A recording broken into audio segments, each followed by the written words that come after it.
Let's make an adorable African critter themed sheetload of cards today.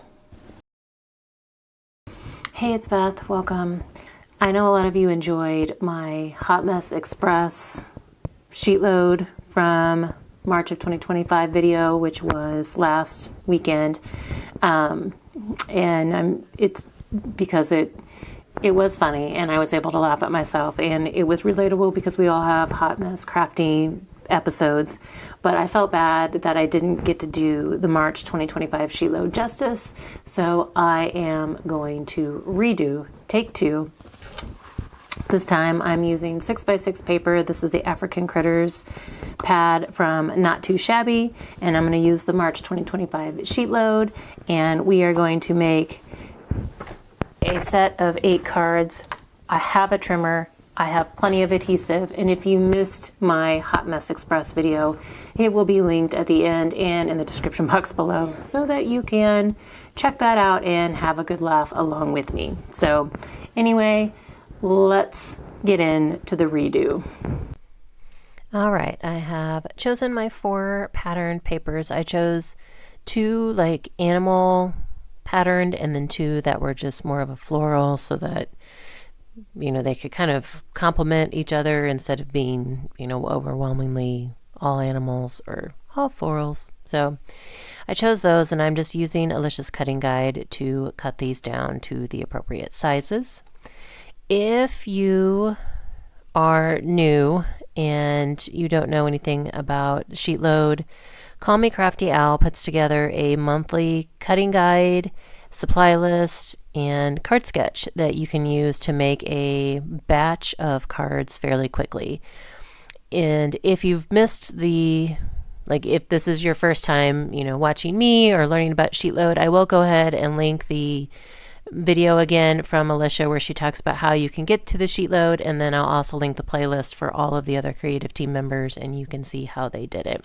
Again, this is my second take this month, so it's not part of the official hop, but I did want to just do another round and truly pay the Sheetload justice and kind of make up for my hot mess last time. I know everybody has hot messes, everybody creates a hot mess, at some point, or you forget things, you have to pivot and figure out how to make things work. I know that's normal, and I am all about keeping it real here on my channel because I am a messy crafter. I create messes, I create tricky situations, I make mistakes, I do all of that, and a lot of times you guys see that, I share it with you, or I at least tell you about it, depending on what type of video I'm doing, if I can share the mistakes. So anyway, off camera I had gone and cut down white matte pieces to go behind the pattern paper. This is what my original plan was on my first round of Sheetloads. And then off camera too, I have cut down some mats to be my card mats. So they are 4 1/8 by 5 3/8. And then I will be able to mat these patterned pieces onto a colored card front. So again, that was my plan originally last time, but I had to change it since I didn't have a trimmer. I didn't want to do any more hand cutting, hand line marking and hand cutting, than I absolutely had to. So this one was a lot of fun. I'm kind of glad I did it again, just because I had embellishments that would work with this one. I actually went through this paper pad. It had 4 sheets of images that you could fussy cut out and use as ephemera or embellishments, and so I cut all those out, and then I'm going to be using those on the cards as well. So I kind of like this plan better. I wish I would have thought of it at first, but hindsight's always 20/20 though. So at this point I am now adding the adhesive on the back of my matte pieces, and then this is the cardstock I chose. It's kind of like a golden brownish yellow, so it's kind of the color of one of the flowers that's in the pad, and then the lions And then I realized I wanted to add some extra layers to the right hand side of this smaller rectangle piece, since it's going to be coming off the side. And since it's going to be like 2 layers, since this not too shabby pattern paper is actually nice and thick, so I went ahead and did a double layer of my scrap cardstock to add to the right hand side so that it would match up a little bit better with that longer rectangle piece height on the left hand side.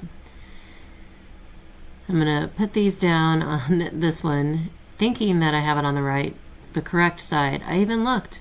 And then when I turned it around to put it down, I put glue on it, and then I turned it around and I'm like, wait a minute, that's on the wrong side. So again, I just can't get away from being a hot mess. Like I tell you, I mess up.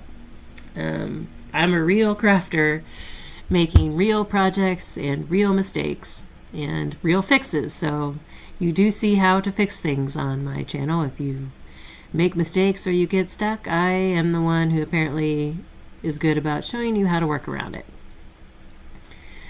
I did go ahead and put the scraps on the back of all of those smaller rectangle pieces off camera, so you didn't have to watch me do that. And then I do use foam adhesive. I don't use foam adhesive very often, but on the back of the little critters that I went through and fussy cut out of the pad, I went ahead and did foam squares on the back because I didn't want to have to worry about trying to level them out.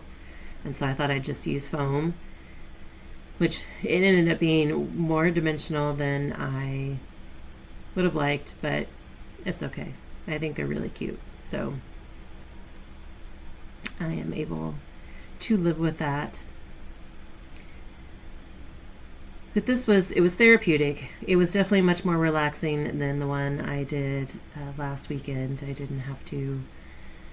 I wasn't worried about running out of adhesive. I actually did run out of my ATG tape at one point and was able to just reach into my drawer, grab another roll and reload it and move on. So I wasn't stressed about, having to make hand cuts. I wasn't stressed about, am I gonna be able to have enough glue to get through this project as well. And so this round was definitely much more relaxing. I learned some things on my first one, and it was definitely a good exercise and a reminder to appreciate my tools, but this one was definitely more relaxing and fun. At this point, I am just adding, sorry, I have a cat trying to grab my microphone. I was just adding the card fronts onto my card bases. These are A2 card bases. This month's Sheetload made 8 A2 size cards. Alicia's Sheetloads are always so fun for me because I love batch card making. Again, it's usually a relaxing exercise for me, just kind of repetitive, and I do donate a lot of cards, so batch card making is the most efficient way for me. So I do enjoy hers, and she just makes it so easy. She gives you everything you need to make those batches of cards fairly quickly. I did stamp this hello off camera as well. This is from an old stamp set. And so I stamped hello and then had already cut down kind of that golden cardstock to work as mats on my sentiment as well.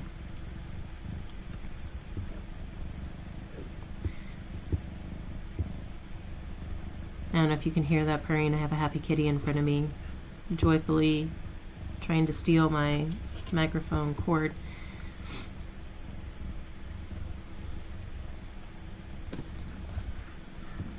Have you already done this month's Sheetload?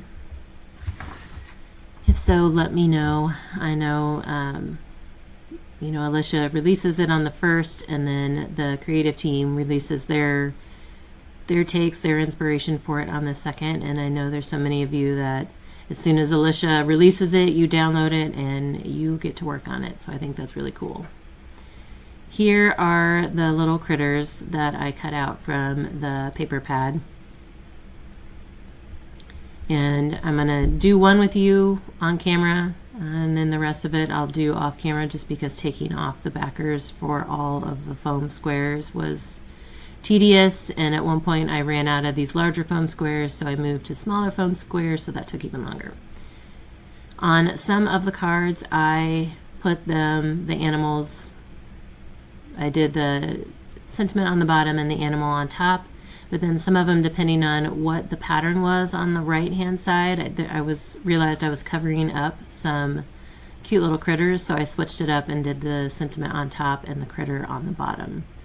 So for these round embellishments that are at the bottom of the smaller rectangle, according to Alicia's sketch, I am just using some white circles that I had cut out of scrap vinyl. So they're like non-dimensional enamel dots, which at this point I could have used enamel dots because I already had dimension on my little critters, but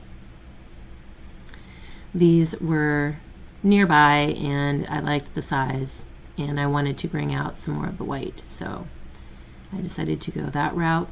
So I had 4 strips left after cutting down those 4 sheets of 6x6 paper, and since I have 8 cards, I just took those strips and cut them in half, and they are the perfect width to put across the inside bottom of the cards. I always do like to add something on the inside just to bring a little fun to the inside of the card, and it's also a great way to use up scraps. So anytime I can do this to use up whatever scrap pieces are left, I do. So that makes this a no scrap sheet load. So those are my favorites. I love those. So it took 4 6x6 sheets of pattern paper, and you got 8 cards and no scraps. Now I do have scraps of the cardstock left that I used for matting, but from the pattern paper there were no scraps. So I'll add this last one on, and then you'll get a full view of all 8 cards together, and you can see how some of the animals are on top, some of the animals are on bottom. I just think this pad, this collection by Not Too Shabby, is adorable, so I'm having fun using it. I hope you guys enjoyed my take 2 of the March 2025 sheet load of cards, and as always, I thank you so much for your time and hope you have a crafty day.